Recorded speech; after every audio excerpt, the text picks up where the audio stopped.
Riwayat Imam Bukhari dan Muslim.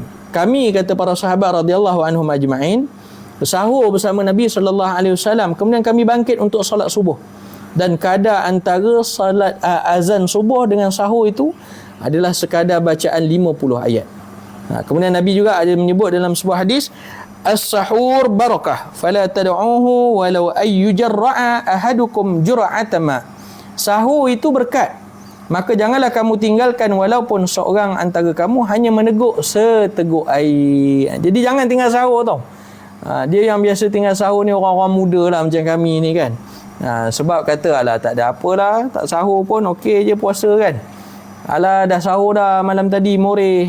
Jadi tak sonok lah macam tu. Sebab kita nak puasa ini adanya keberkatan. Jadi kita bangun itu bukan kerana nak makan minum yang utama dia.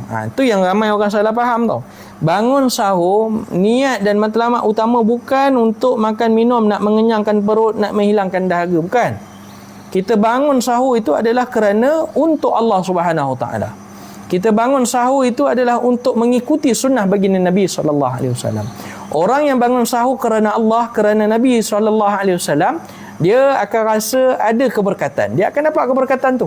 Buktinya apa? Bila dia bangun kerana Allah, dia tak akan macam zombie kata orang tu kan. Bila kat meja makan tu jenuh lah. Kadang-kadang isteri hidang, bang, abang nak bihun goreng ke, nasi goreng ke, abang nak apa? Cakap je. Cakap macam zombie pagi-pagi, macam kena tinju je. Tak naklah apa itu. Sebab kita mahu kan bila bangun sahur itu kita cegas. Sebab apa? Kita bangun kerana Allah Ta'ala. Bila bangun kerana Allah, maka insya-Allah adanya keberkatan di sini.